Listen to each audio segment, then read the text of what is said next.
Hi everyone, welcome back to this channel. So in today's tutorial, we will be seeing how can you connect your Owlet Sock via Bluetooth.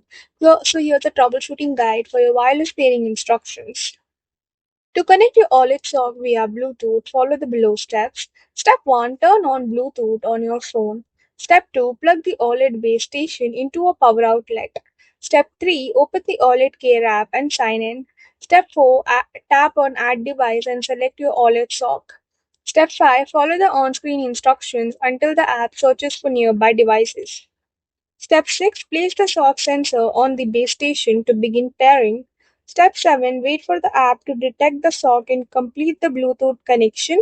If prompted, install any firmware update before using the sock. If Bluetooth won't connect, you need to keep your phone within a few feet of the base station.